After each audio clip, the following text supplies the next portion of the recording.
Hey there, welcome back to Style So Me. I want to talk to you about vendor booths today.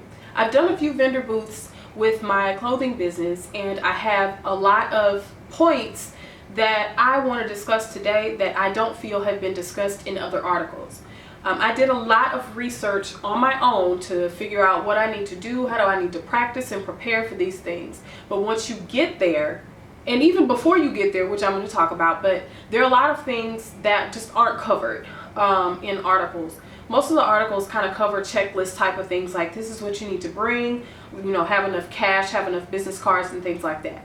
I'll cover a few of those things today, but I want to talk about a lot of non-tangible considerations that you need to have. So let's get started. Okay, so my first tip is to attend the event as a participant first. I know a lot of times these events roll around once a year and you think, oh, I just want to take advantage of the opportunity while it's here. But I highly suggest that you be patient or just kind of attend that event or ask someone who's been to that event before what they thought of it. Going to the event as a participant first will tell you a lot about that event and whether that's something you want to participate in. First, it'll give you an idea of what the clients, what the customers look like that are attending this event. You want to see, do these people even fit into my target audience? Because it might be an event for a women's event, just say a women's empowerment type of event, which is something what I did recently, but the audience may be older than what your target market is. So while the volume of people that are going to be there is going to be great, and you think, oh wow, it's going to be 50,000 people coming to this event, if none of them are in your target market, then you're wasting your time. Another indication, if you can't attend the event, another indication is to look at the types of seminars and look at the guest speakers to see what types of crowds that they may draw. If they are older speakers, let's say your target market, I'm using myself as an example. My target market is a woman in her 30s. So if I'm looking at an event that has a lot of speakers who are in their 40s and 50s, then this event may not draw out the target audience that I'm looking for. Another consideration when you attend the event as a participant first is you'll get to see what the flow of traffic looks like for the participants and how that will affect you as a vendor.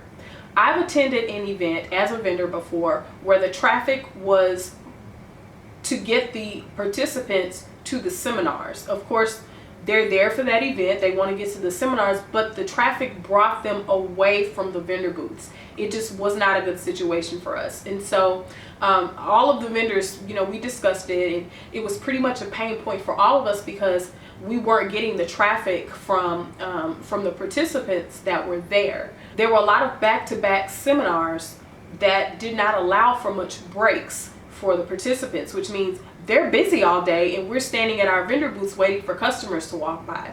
So these are things that you won't know unless you attend the event as a participant first. And again, this may depend on if the venue changes, but this is something that will set you up from the get-go to know if this is something that you even need to invest in. So this is very important. That's why I want to put that as number one. Another thing to consider while you're there as a participant and even while you're there as a vendor is to walk the floors and see if you can find vendors in your area. So there's a catch-22 with this. You don't want to be in an immediate vicinity of someone else who is selling a very similar, if not the same product as yourself.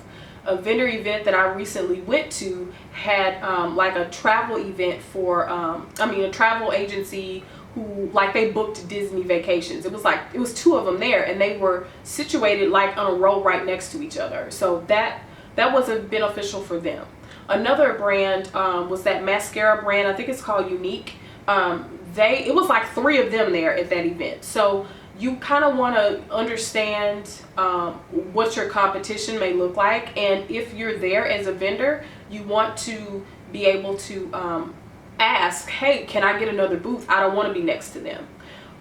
So if you're going as a participant, you'll be able to see, does this event make it a practice on booking the same types of people or the same types of vendors to their event, because for them, they're trying to fill up space and they're getting a hefty vendor fee from you. So, first come, first serve. But for you, you want to see what the competition is and to see if it's worth your time and worth your money. So my next tip here is, if you're already here as a vendor, right? You're at your vendor event. I want you to walk around just very briefly. I have walked away from my vendor booth just for a hot second. I try to make quick dashes here and there, but walk around to see what the people are doing in your area. So if you're doing accessories, go look and see what they're doing. Talk to them. It's okay. You don't have to be covert or anything and try to act like a customer. Tell them, hey, I'm so-and-so. I have this booth over here. How's everything going for you? They'll tell you.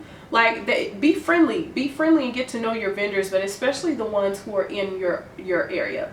You can talk about, your price points. Ask them, have you had to drop your prices? You don't have to ask them specifics, but most times they'll tell you. I will tell you, you are more likely to get this information from a non-competitor, but it will give you an idea. Hey, if they're having to drop their prices and I feel like I have to drop my prices at some point during the vendor event, then maybe things aren't going too well. But if they're able to keep their prices consistent, and some have even raised their prices, it's a good indication for you. So just kind of take the temperature of the people around you.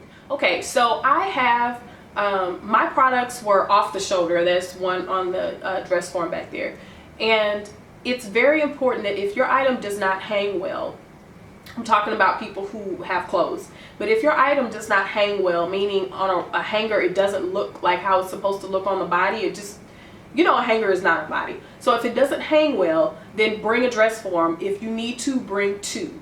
Your goal is to style. I had necklaces. I rotated different pieces out on my dress form, but style your dress form. Show people what it looks like on the body. Wear your own clothing. If you have someone who's helping you at your booth, have them wear your clothing as well.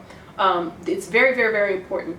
I also brought my laptop because I had photos of my pieces going on my laptop, and there were people who saw my stuff hanging on the rack, and then they would look at the dress form or the pictures and they say, oh, that's that. I would have never thought that was that. So I know that my items don't hang well, so I compensate for that by bringing dress forms while wearing my own stuff and by bringing pictures. As far as inventory goes, I want you to bring more than you think you will sell. Imagine you're walking into a store. If you walk into a store and racks are bare and hangers are just hanging there but it's nothing on them, are you going to stay and shop? No, you're going to walk away. You want to treat your vendor booth the same way. Stock your vendor booth with more than you think you're going to sell. You want it to be an experience. You have a 10 by 10 foot whatever space to bring an experience to your customers. So of course you should have a price list up, but I would encourage you to make a few different versions of your price list. If things aren't going so well, make a price list that is lower than what your original price that you wanted to start, and just switch it out as you need to. It is very common for vendors to change their prices and lower their prices, especially when it comes to the last day of the event and the last few hours. That is usually the best time that you want to shop as a participant. I'll give you that hint. But again, you might run the risk of not getting what you want. But if that vendor is taking my advice, they are bringing plenty of inventory. So next, when you're standing at your booth, make sure to greet people. Don't be standing in your booth. Like, stand out in front, not blocking your stuff, or not in the middle of the walkway, but just stand out there and just greet people. You don't have to kind of catcall them into your booth all the time. You'll know when they're interested. You know when they don't want to be bothered. But just say, hi, how are you? And they'll speak to you, and depending on the reaction you get, you can say, hey, you want to come check out whatever. It just depends on what your level of selling comfort is. Which brings me to another point. If you are not comfortable selling at all, you need to find a friend who is, because that is going to help bring more people into your booth and just kind of stir up some interest there. But be friendly, engage with the people who are just walking around, because they already kind of see you as a salesperson, right? You are. But if you just kind of engage with them, I just say, hey, how are you? How's it going? And if people stop by and they chit chat with me and, you know, they don't have any interest in buying anything, I say, hey, you know, make sure, you know, enjoy yourself, have fun, or, you know, I'll just make a comment about something they're wearing or something they're eating or something like that. Just be friendly. Just say, hey, girl. And then, you know, just be nice. But you don't want to be standing there just kind of like, because if I walk by and you're standing there looking at your phone, you just look uninterested, and if you're uninterested, then I'm not interested. I'm gonna keep going. So I mentioned this earlier, but I want to dive a little bit deeper into this. Make buddies with the vendors around you. You don't have to be BFFs, but it's very good for you to just kind of embrace that camaraderie. The last vendor event that I did was a Saturday and a Sunday. It was all day events like these. I was around these people for a long time, so we visited each other's booths, we talked. Eventually, you know, we got to tell each other about our businesses, but you're not there to take. You know, we talked about this in another video. When you're networking, you're not there to take. You're just there to lend support and encouragement for the other vendors that are around you because you're all going through the same thing right now. Especially if you are at your vendor booth by yourself or your neighbor is by themselves, which many times they are. I know my last booth, my husband was with me on the first day, but the second day he didn't come until the end. So I had company for the first day, but I still, you know, we both still talked to the vendors around us, just, you know, just kind of say, hey. But the people who are there with you and are your neighbors for the next X amount of hours or X amount of days, you know, just look out. Excuse me, I'm getting over a cold. So when your neighbor needs to go run and go to the restroom, or they're hungry and they want to just go grab a burger real quick, just watch their booth. I mean, you're not going to their booth. You're not turning your eye away from your own thing, but you're just kind of keeping a lookout and speaking to people that stop at that booth, and just kind of just keeping an eye, make sure people, you know, someone's not taking their stuff. And they're usually only gone less than 5 minutes, but just do that, and they'll do it for you as well. So don't go in thinking I'm just here for me, that's all I'm worried about. Don't do that. Get to know your neighbors. So if there is something unique about your brand, make sure that that is displayed clearly in your booth. When I was telling my story to people who were passing by, I said, yeah, you know, we're handmade, we're made here in the Metroplex.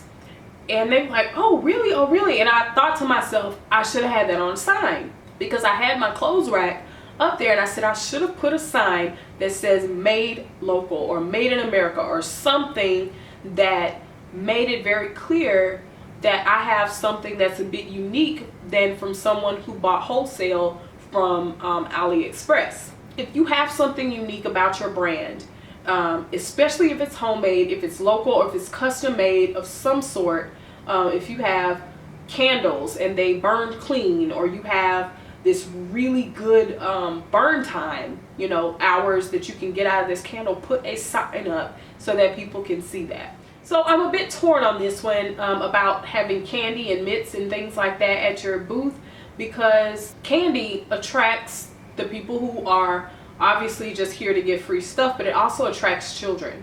What that could mean is a lot of congested traffic. You know, we get into a mindset of, I want to attract everybody.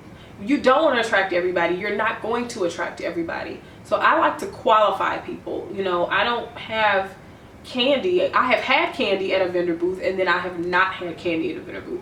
The vendor booth that I had the candy at, I kept getting kids coming back to back to back to back. And those kids will like knock people out of the way. They'll reach their little hands over, and it kind of dampens the shopping experience for people who are there browsing and are interested. And you might get distracted because you've got these kids coming up asking you, can I have a piece of candy? Can I have a piece of candy? So, you know, I'm a little torn on that. You can experiment how you would like, but I've done it both ways, and I personally prefer that that I don't have candy. I like to have an adult experience at my booth. So the last thing that I want to bring up is important, and I just experienced this at the last event that I went to. I discussed it with a few of the vendors that were around, and we just kind of felt a way about it. So I want to share that with you. I had a person who was a participant come around to each and every single booth I saw, so I'm going to assume she did it to the whole room, and it was a very large room with vendors in it. She obviously didn't have a booth, but she would come up and she engaged with me in a little bit of conversation. She said, oh, so tell me what you got going on. And so I started to talk to her about it. And she said, oh, that's awesome. Let me give you my card. I'm so-and-so. I was like, wait a minute.